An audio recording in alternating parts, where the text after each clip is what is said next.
It was a very warm blackness. It wasn't cold or scary, it was calm and serene. It was the best nap I've ever had.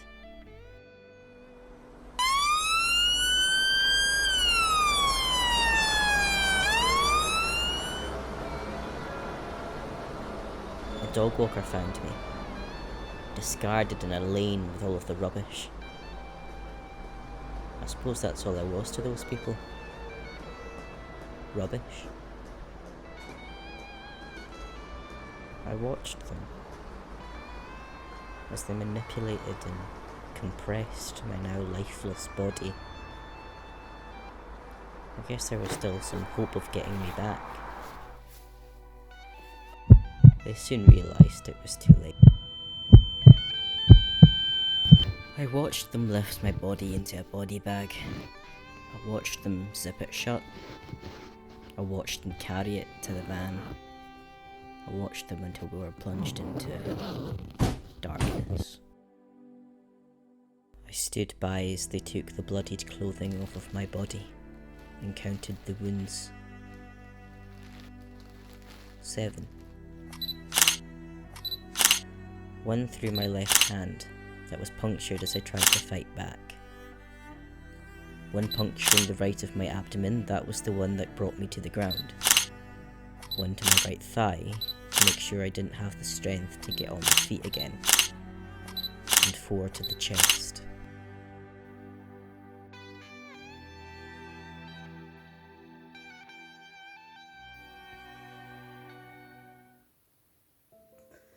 I noticed that they noticed that I didn't have what they thought I had in my underwear. I heard them talk about how to refer to me in their notes for the report. I heard their speculations of what happened that day. I saw my family. I heard the guttural screams that only a grieving mother who has just found out her child is dead can give.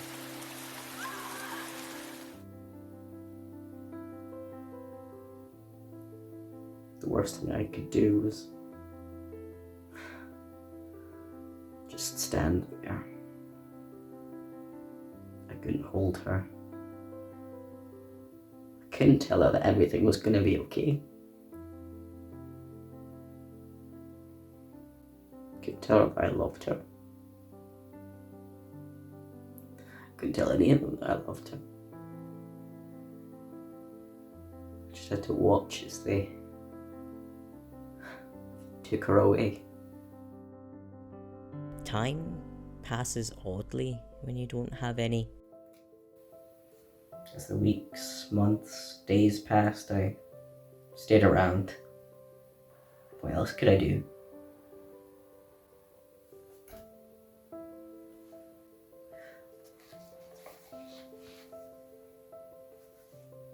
When I was alive, I wondered if people, when they died, heard what people had to say about them. They do. I didn't realise how much of an impact my absence would have. They talked about my sense of humour, my love for music and my obsession with Doctor Who. I was there at the funeral. It was massive.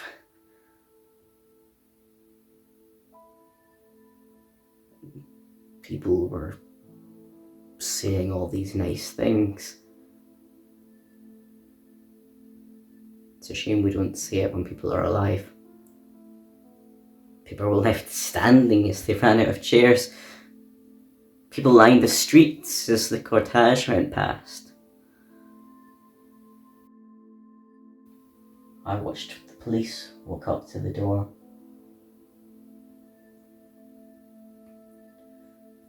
They said they had arrested people in the connection with my death.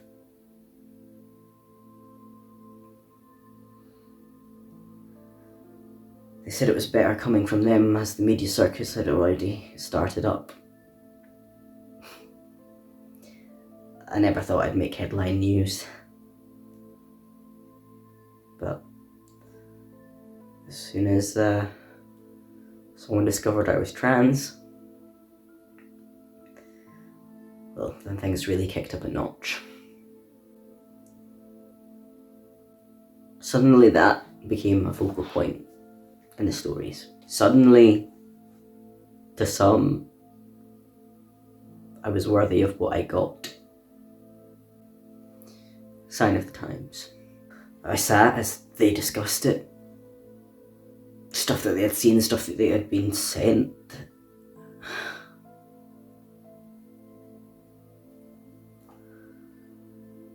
Sometimes I think that they were more victims than I am.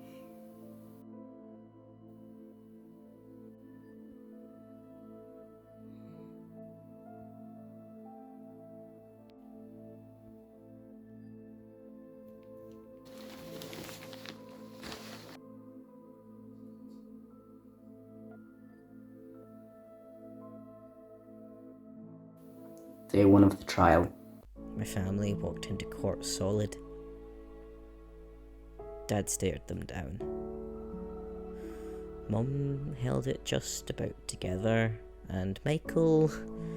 well, Michael was Michael, and took notes. It's been hard for him. Losing your twin is like losing a part of yourself.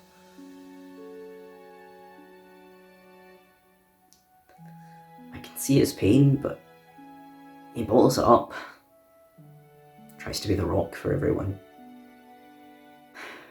He's thrown himself into looking at stuff. Ignored the social media ban.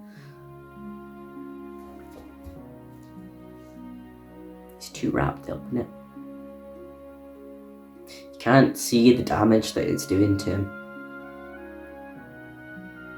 I guess when it's all over, he'll crack.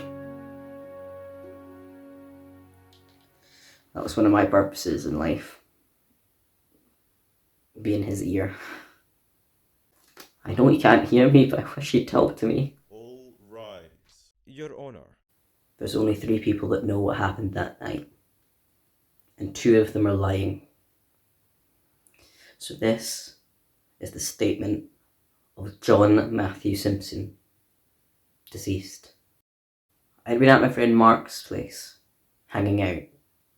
We had a takeaway, we watched a film, played some games. He said I should have just crashed on a sofa, and in hindsight, I guess he was right.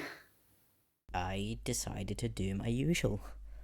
Stick my headphones in and walk it. I was listening to Disney movie scores, to counteract the cold and the scary. As I was walking down Burley Road, I was approached. At first I didn't think anything of it, but then I saw their faces. I knew who they were. My old high school bullies, drunk and looking for trouble apparently. They clearly knew it was me. I couldn't avoid them. They started just as they did back then, calling me every name except the right one. They never liked what I was, and now that I had started physically transitioning, they thought I should prove myself as a man and fight them. I tried to talk my way out of it when they grabbed me and took me down a lane. I remember they threw me against the wall. I cracked my head off of it, but managed to keep myself up. They each started trying to throw punches, and I dodged and weaved and tried blocking them off, and then I saw it. The handle of the blade in one of their belts. They noticed that I noticed. They both gave a look to each other, and then gave me a chilling smile.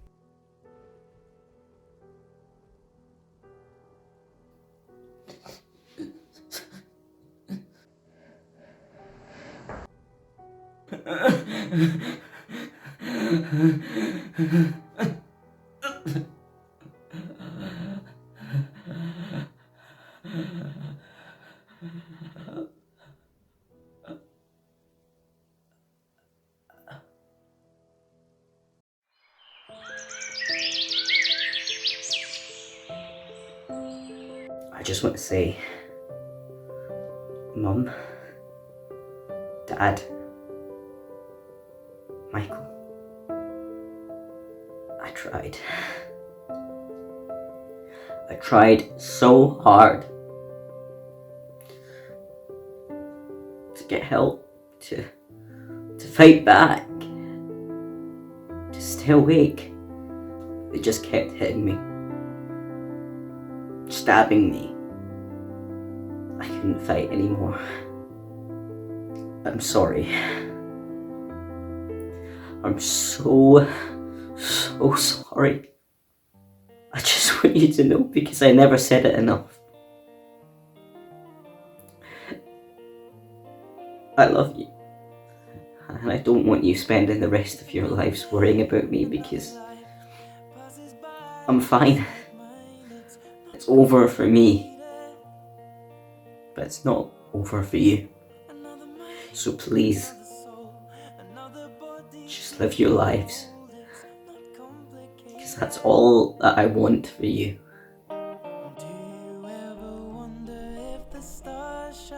It was a very warm blackness. It wasn't cold or scary. It was calm and serene. Best nap I've ever had.